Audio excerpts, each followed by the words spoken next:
UPA government இருக்கிற நேரத்துல, Congress government இருக்கிற நேரத்துல ஊழல்ல சிக்கி தவித்த மெடிக்கல் கவுன்சில் ஆஃப் இந்தியா தன் மீது இருக்கிற பழியிலிருந்து தப்புவதற்காக கொண்டு வந்த நடைமுறை தான் நீட்டை தவிர திரு நரேந்திர மோடியோட மூளையில் முளைத்தது அல்ல. ஊழலுடைய ஊற்றுக்கண்ணிலிருந்து வந்தது. ஊழலுடைய ஊற்றுக்கண்ணிலிருந்து வந்த ஒரு நடைமுறை எப்படியா ஊழலை தடுக்கும்? நீங்க சொல்ற நடைமுறைக்குள்ள போய் நான் மருத்துவ இளங்கலை பட்டத்துல உட்காரணும்னு சொன்னா நான் சில பயிற்சிகளை மேற்கொள்ளும். அங்கதான் நான் பயிற்சி மையத்தை நோக்கி தள்ளப்படும். யாரோட failure? National testing agency failure இல்லையா? அதை நியமித்திருக்கக்கூடிய ஒன்றிய அரசினுடைய தோல்வி இல்லையா? கடந்த ஆண்டு நேரடியாக நேஷனல் டெஸ்டிங் ஏஜென்சியே முறைகேட்டில் ஈடுபட்டது. இந்த வாட்டி என்ன நடக்குது? ஒரு சென்டருக்கு பேப்பர் லீக் ஆச்சு. லீக் ஆக்கனவ கண்டுபிடிச்சு அவனாலும் தண்டிக்கணும். இப்ப யாருக்கு தண்டனை? யாருக்கு தண்டனை? இந்த தண்டனை மாணவர்கள். இதுவே இந்த நீட் நடைமுறை வெறும் மாணவர்களை மட்டும் பாதிக்கல, பொது சுகாதாரத்துறையை, மருத்துவ சேவையை பாதிக்கக்கூடிய மிகப்பெரிய ஒரு சூழ்ச்சியாக. சொத்து கித்து எல்லாம் வித்தாச்சு, எல்லாம் படிச்சிருப்பா, நீ படிச்சுக்கோ, நல்லா இரு, உனக்கு வேண்டி இதுவாது சொல்லுவான், நீ நல்லா இரு, ஆமா நல்லா வீடு கட்டிக்கோ, நல்லா இரு, நாங்க உங்க வீடு எல்லாம் இது வைக்கலாம் சொல்லுவாங்க. அந்த அம்மா என்ன தெரியல சொல்றது, அந்த ஒரு இடம் தான்.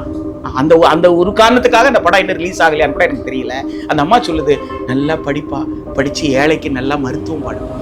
இந்த சிச்சுவேஷனை முதலமைச்சர் அவர்கள் எப்படி பயன்படுத்தலாம், நன்மையை பயன்படுத்த நினைக்கிறீங்க? ஒட்டு மொத்தமாக அனைத்து கட்சிகளையும் இணைத்துக் கொண்டு வீதியில் இறங்கி உட்கார சொல்லுங்க. அவருக்கு செல்வாக்கு இருக்கிறது உண்மைதானே? ஆமா, அவர் கூட்டினா ஆள் வர்றாங்கல்ல, ஸ்தம்பிக்குதுங்க. அது உண்மையா நிரூபிங்க, வீட்டுல நிரூபிங்க. நீங்க சொல்றது உண்மைன்னா நாளைக்கு விஜய தெருவில் உட்கார வச்சு மொத்த பேர் அப்ப ஒன்றிய அரசு அடிப்படை தான் ஆகணும்.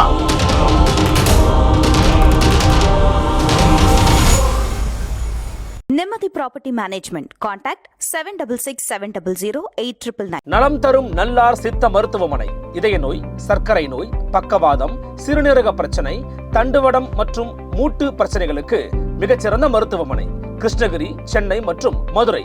தொடர்புக்கு 8807666117 மற்றும் 8807666118. இன்னும் ஒரு விஷயத்தை பத்தி மட்டும் கேட்டு நிறைவுபடுத்த விரும்புறேன்.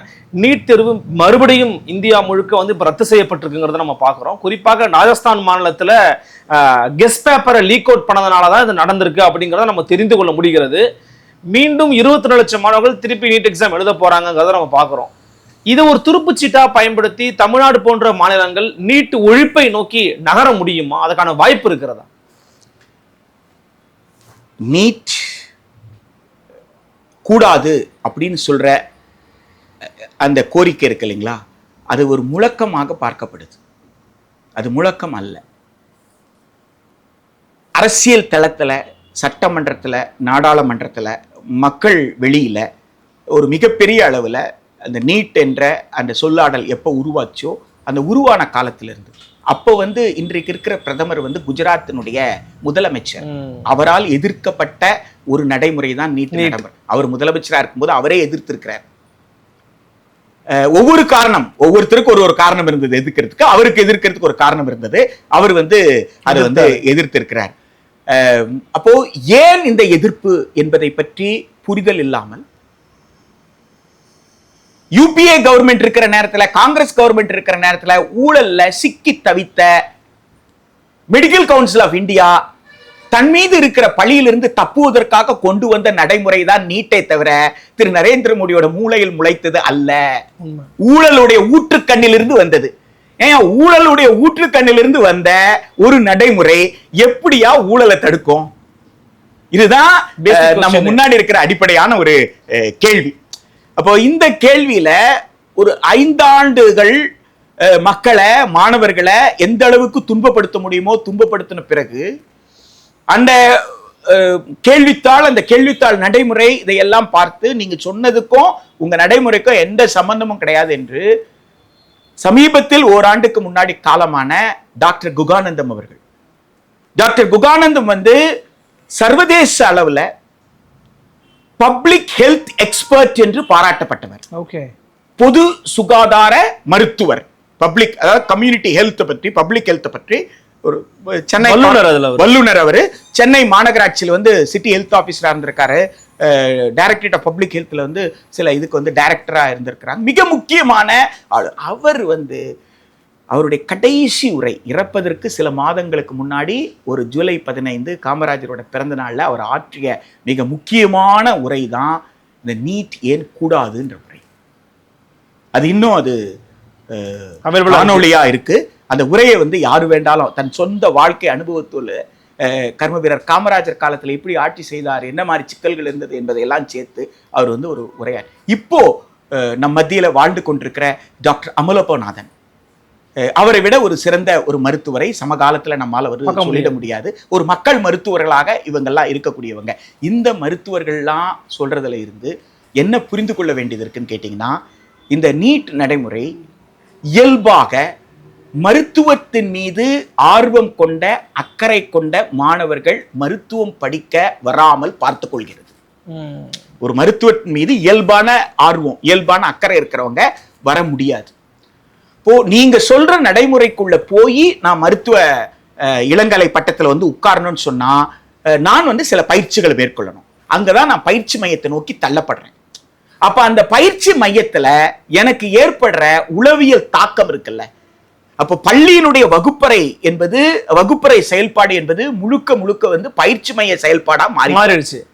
அப்போ வந்து அங்க டீச்சிங் நடக்கல, லேர்னிங் நடக்கல, நேரடியா ட்ரைனிங் தான் நடக்குது, கோச்சிங் தான் வந்து நடக்குது. அப்ப ஐ ஆம் பீங் ட்ரெயின்ட்.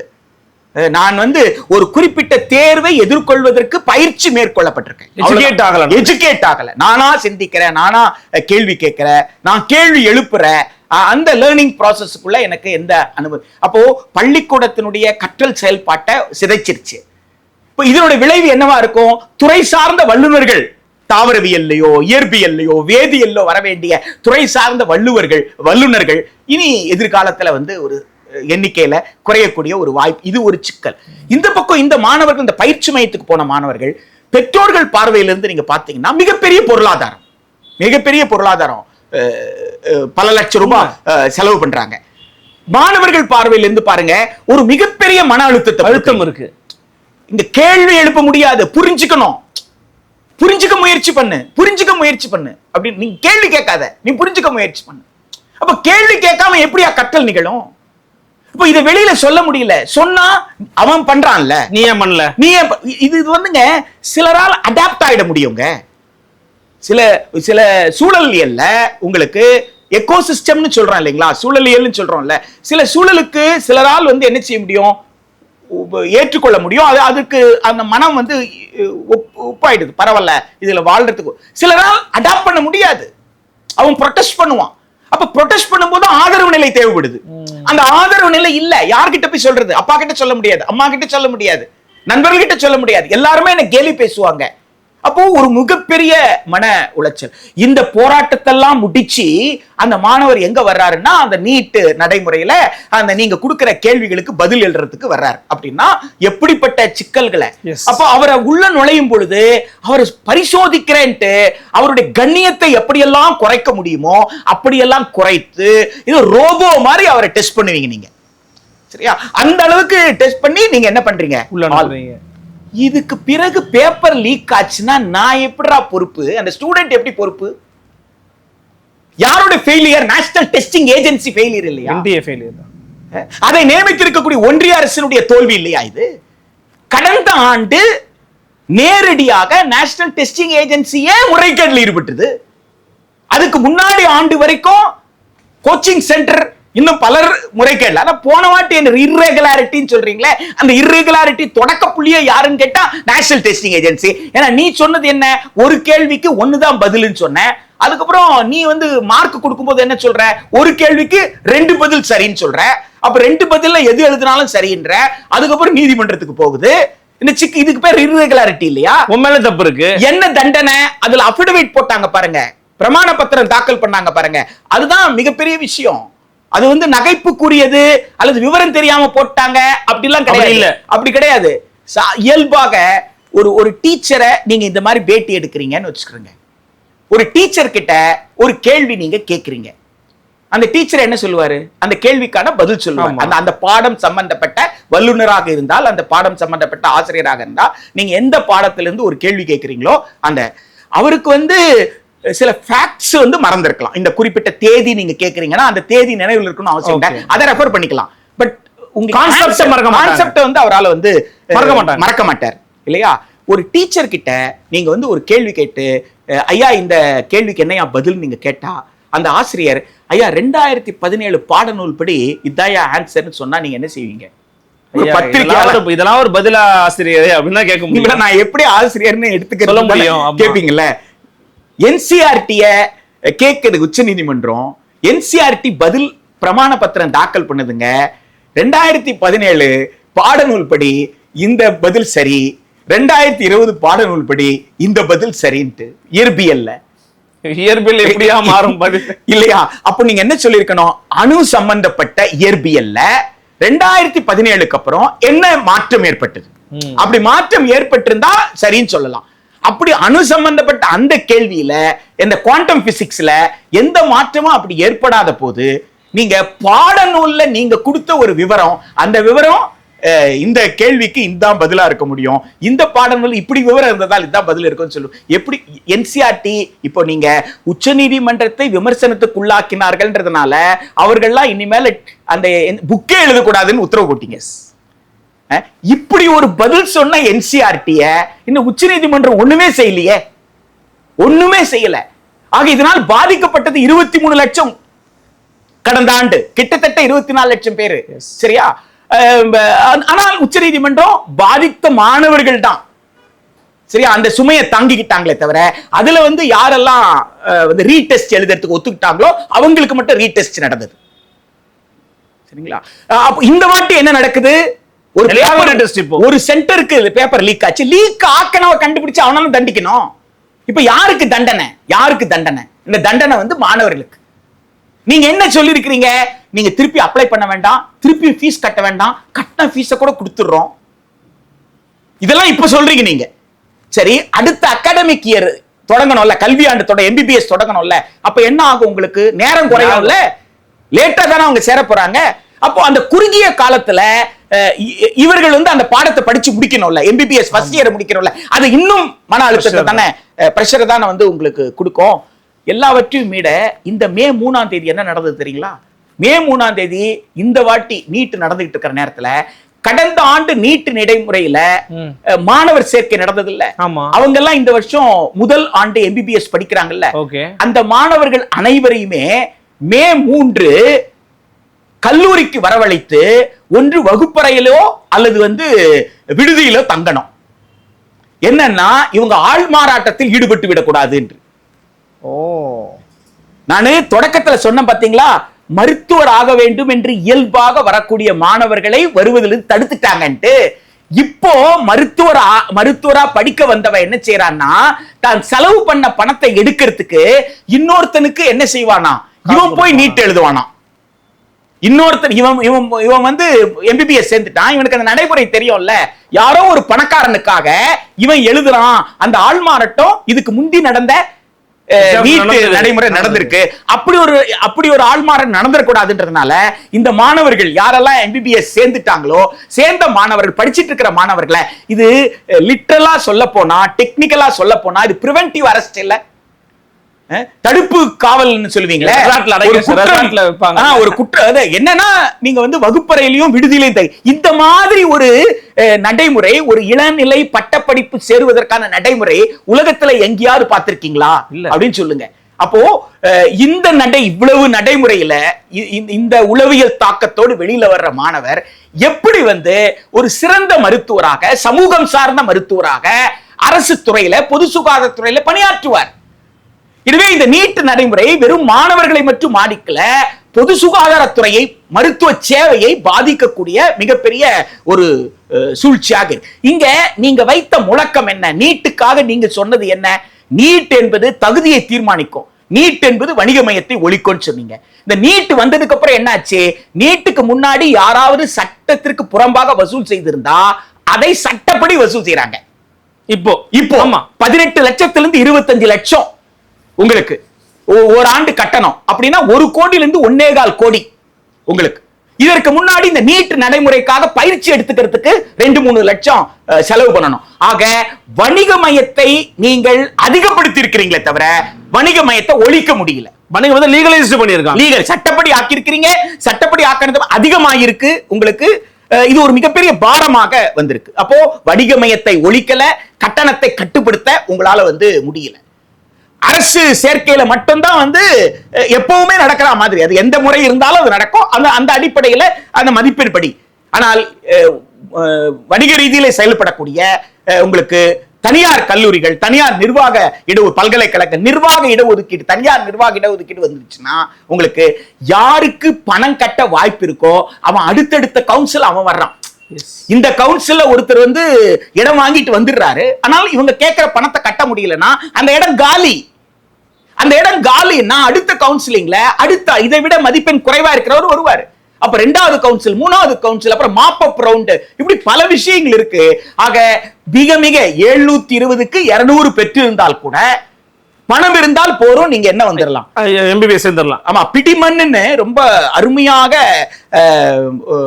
ஞானன் ஜெயராமன்றவர் அந்த படம் வந்து தியேட்டர்ல வரல, ரொம்ப அற்புதமான படம். விவசாயி பார்வையில் இருந்து எப்படி வந்து விவசாயத்தை, இந்த நாட்டின் பொருளாதாரத்தை வந்து இந்த நீட் நடைமுறை சிதைக்குது. நீட்டை பத்தியே பேசலைங்க அவரு. நீட்டு போராட்டத்தை சொல்லல, நீட்டினுடைய சட்ட போராட்டத்தை சொல்லல, மக்கள் எதை பத்தியுமே பேசலைங்க. யதார்த்தமா ஒரு வாழ்க்கையை எடுத்து ஒரு விவசாயி எப்படி வந்து, ஆனா அந்த படத்துல அந்த பிடிமன்ல அற்புதம், அதை புரிஞ்சுக்கணும். இந்த நீட்டை பற்றி பேசுபவரெல்லாம் புரிஞ்சுக்கணும். அந்த தாயும் தந்தையும் தன்னுடைய மொத்த சொத்தை விற்கிறாங்க. எதுக்கு விற்கிறாங்கன்னா, அந்த நீட்டு நடைமுறையில இந்த மாணவர் பெற்ற மதிப்பெண்ணை விட இன்னொருத்தர் குறைவான மதிப்பெண் பெற்றிருக்கிறாரு. அந்த மாணவர் இந்த மாணவருடைய நண்பர், அவர் சேர்ந்துடுறாரு. அவங்க அப்பா வந்து இவங்க அப்பா கிட்ட சொல்றாரு, சொத்தை வச்சுட்டு என்னையா பண்ண போற, வித்து படிக்க வைக்க வேண்டியது தானே அப்படின்றாரு. அவங்க அம்மாவை நல்லது தானே, வித்து படிக்க வச்சிடலாம் அப்படின்னு தன்னிடம் இருக்கக்கூடிய விவசாய நிலம், வீடு அத்தனையும் வித்து ஒரு ஐயனார் கோயில் முன்னாடி ஒரு பையில பணத்தை கொண்டு வந்து அந்த அம்மா வந்து அந்த மகன் கிட்ட கொடுக்குறாங்க.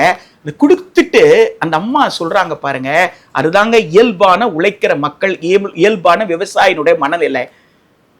சாதாரணமா என்ன எதிர்பார்ப்பீங்க, எப்பா சொத்து கித்து எல்லாம் வித்தாச்சு, படிச்சுக்கோ, நீ படிச்சுக்கோ, நல்லா இரு, உனக்கு வேண்டி இதுவாது சொல்லுவாங்க, நீ நல்லா இரு, வீடு கட்டிக்கோ, நல்லா இரு, நாங்க உங்க வீடு எல்லாம் எதுவும் வைக்க, இப்படிதான் சொல்லுவாங்க. அந்த அம்மா என்ன தெரியுங்களா சொல்லுது, அந்த ஒரு இடம் தான், அந்த ஒரு காரணத்துக்காக அந்த படம் இன்னும் ரிலீஸ் ஆகலையான்னு கூட எனக்கு தெரியல. அந்த அம்மா சொல்லுது, நல்லா படிப்பா, படிச்சு ஏழைக்கு நல்லா மருத்துவம் பாடுப்பா,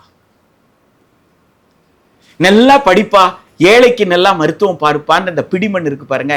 இந்த பிடிமண் நீங்க பச்சை விளக்குல இருந்து பார்க்கலாம். அந்த காலத்து பச்சை விளக்கு படத்துல இல்லையா, தங்கச்சி டாக்டரா படிச்சு வந்து இலவச மருத்துவமனை திறந்து வைப்பாங்க. அந்த படத்துடைய கடைசி காட்சியில நீங்க பார்த்தீங்கன்னா, ஆக மருத்துவம் படிப்பது என்பது இன்னொரு வேலை கிடையாது, வேலைக்கான படிப்பு இல்ல. ப்ரொஃபஷன்ன்ற வேர்டு வேற, ஆக்குபேஷன்ன்ற வேர்டு வேற.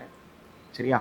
இப்போ அந்த ப்ரொஃபஷன் இல்லாம அதை ஆக்குபேஷன் ஆக்கி நீ வந்து உன்னுடைய செலவுக்கு, உன் தேவைகளுக்கு தேவையான ஊதியத்தை பெற்றுக்கொள்ளக்கூடிய வேலையாக பாரு, அது வந்து ஒரு தொழிலா பார்க்காத, அது ப்ரொஃபஷனா பார்க்காத என்று ஒரு சந்தை நடைமுறை. அப்போ சந்தையினுடைய சூழ்ச்சி இங்க என்ன ஆயிருக்கு, வெற்றி பெற்று சந்தையினுடைய சூழ்ச்சி, வணிகத்தின் சூதாட்டத்துல நம்ம குழந்தைகள் வந்து பாதிக்கப்பட்டிருக்காங்க. இவ்வளவு பாதிப்புக்கு பிறகு கூட பாடம் கற்க மாட்டேன் என்று ஒன்றிய அரசு சொல்கிறது என்றால் எப்படின்னு நான் கேட்கிறேன். இவ்வளவு பாதிப்புகளுக்கு பிறகு கூட பழைய நடைமுறையில சிக்கல் இல்லாத போது நீங்க மேல்நிலை பள்ளி கல்வியை நல்லா கொடுங்க, குழந்தைகளுக்கு படிக்கிறதுக்கு வாய்ப்பு கொடுங்க, தேர்வை சரியா நடத்துங்க. எப்படியெல்லாம் கேள்விகள் கேட்டா ஒரு குழந்தையோட திறன்களை சோதிக்க முடியுமோ அப்படியெல்லாம் சோதிச்சுக்கோ. அதெல்லாம் வாரிய தேர்வோட முடிஞ்சிடணும். அந்த வாரிய தேர்வு, அந்த மேல்நிலை பள்ளிக்கல்வி வாரிய தேர்வு முடிவு, அந்த முடிவின் அடிவில் மருத்துவ மாணவர் சேர்க்கை என்பதுதான் ஒரு நியாயமான அணுகுமுறையா இருக்குமே தவிர இந்த நேஷனல் டெஸ்டிங் ஏஜென்சியை கலைச்சிடுறது, அது நேஷனல் டெஸ்டிங் ஏஜென்சின்னு சொல்லப்படுற அந்த தேசிய தேர்வு முகமை அது என்னென்ன தேர்வுகளை நடத்துதோ, இதற்கு முன்னாடி அந்த தேர்வுகளை யார் நடத்திட்டு இருந்தாங்களோ அவங்களே நடத்தணும். இது ஒரு கல்வியல் அமைப்பே கிடையாது. இந்த சிச்சுவேஷனை முதலமைச்சர் அவர்கள் எப்படி பயன்படுத்தலாம், நன்மையை பார்க்க நீங்க நினைக்கிறீங்க? ஒட்டு மொத்தமாக அனைத்து கட்சிகளையும் இணைத்துக் கொண்டு வீதியில் இறங்கி உட்கார சொல்லுங்க. அவருக்கு செல்வாக்கு இருக்கிறது உண்மைதானே? ஆமா, அவர் கூட்டினா ஆள் வர்றாங்கல்ல, ஸ்தம்பிக்குதுங்க. அது உண்மையா நிரூபிங்க, நீட்ல நிரூபிங்க. நீங்க சொல்றது உண்மைன்னா நாளைக்கு விஜய் தெருவில் உட்கார வச்சு மொத்த பேர் அப்ப ஒன்றிய அரசு அடிப்படைச்சு தான் ஆகணும். 8 ஆண்டு கால போராட்டம் சும்மா வந்து நிக்கல. நீ சொன்ன வணிக மையத்தை ஒழிக்க முடியல. நீ நீ நீ சொன்ன தரத்தை தீர்மானிக்க முடியல. மதிப்பெண் குறைவா வாங்கினா. ஆனா மாநில பாடத்திட்டத்தின் கீழ் எழுதின மாணவர்கள் அப்படி கிடையாது. பிசிக்ஸ், கெமிஸ்ட்ரி, பயாலஜி, உங்களுக்கு இயற்பியல், வேதியியல், உயிரியல் 3 பாடத்திலும் சம அளவுல 90% வாங்கியிருக்கணும். அது இடஒதுக்கீட்டு பிரிவினராக இருந்தா கூட. இது 200க்கு மாத்துவாங்க. 200க்கு மாத்தும் பொழுது 170, 175க்கு கீழே வாங்கினோம் போகவே முடியாது. எந்த இடஒதுக்கீட்டு பிரிவினரா இருந்தாலும் சரி, பிசி, எம்பிசி, எஸ்சி, எஸ்சிஏ எதை வேணாலும் சொல்லுங்க. அப்போ சமமாக வாங்கி இருக்கணும். ஒரு பாடத்துல 100க்கு 100. ஆனா நீட்ல அது முடியும். நீட்ல ஒரு பாடத்தில் ஒரு கேள்வி கூட நான் எழுதாம என்னால் நீட் நடைமுறை பெற முடியும். ஆனா இதுல இப்படி கிடையாது. எனவே இது தரமான மாணவர்களை உருவாக்கல. பாட வல்லுநர்களாகவும் மாணவர்கள் வரல. எனவே இது தவறு என்று நிரூபிச்சாச்சு. இதுக்கு மேல என்ன நீ சொல்லணும்னு சொல்ற? நீதிமன்றத்தில் மீது தேவையில்லாத பழிய போட்டுக்கிட்டு இருக்கிற. நீதிமன்ற எக்ஸ்பர்ட் பாடியாக தன்னை எப்பவுமே கருதி கொண்டது கிடையாது. நீதிமன்றம் நான் தான் வல்லுனர் அப்படின்னு எப்பவும் சொல்றது கிடையாது. நீதிமன்றம் கொள்கை விஷயத்துல தலையிட்டது கிடையாது. அப்படி இருக்கும்போது நீதிமன்றத்தின் மேல ஏன் பழிய போடுற? அப்படி நீதிமன்றத்தின் மீது பழிய போடுறதா இருந்தா மோகினி ஜெயின் கேஸ்ல இதே உச்ச நீதிமன்றம் கல்வியை உரிமையா கொடுன்னு சொல்லிச்ச. கல்வியை உரிமையா கொடு, அதையும் தான் நீதிமன்றம் சொல்லி இருக்கு.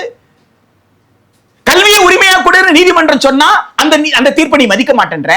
ஆனால் வணிக சந்தைக்கு சாதகமாக ஒரு தீர்ப்பு இருக்கும்னு சொன்னா வணிக சந்தையினுடைய இப்போ இந்த இத்தனை கோடிகள் கிட்டத்தட்ட 1 லட்சம் கோடிக்கு மேல புரளுதுன்னு சொல்றாங்களே. அப்போ இதுல இருந்து வர்றதுதான் பிஎம் கேர்ஸ்க்கு வர்ற பணமா?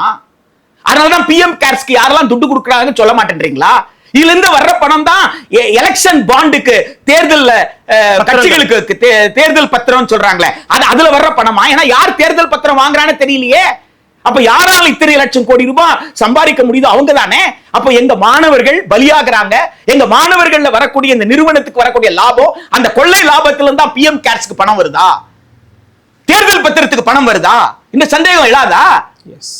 எனவே நாங்க கேட்கிறோம் என்று ஏன் இவர் எல்லோரையும் இணைத்து வீதியில் இறங்கி உட்காரக்கூடாது? அப்படி உட்கார்ந்தால் அவருக்கு சொல்ற மாதிரி மக்கள் செல்வாக்கு இருக்குன்னு அர்த்தம். இல்லன்னா நான் ஒரு கதாநாயக பிம்பன்ல ஒரு நம்பிக்கையை உருவாக்கி உட்கார்ந்துட்டேன், நான் ஏமாத்துறேன்னா இல்லையான்னு அடுத்த தேர்தலில் தான் இந்த மக்கள் பார்க்க போறாங்க அப்படின்னு சொல்றாருன்னு அர்த்தம். ரொம்ப தெளிவாக நீட்டு குறித்தும் தமிழ்நாட்டு கள நிலவரம் எப்படி இருக்கிறது, இளைஞர்களுடைய மனநிலை எப்படி இருக்கிறது அப்படிங்கிறது குறித்தும் ஒரு கல்வியாளராக, சமூக சேவகரான கருத்துக்களை பகிர்ந்துக்கிட்டீங்க. எங்களுக்காக ஒரு கருத்து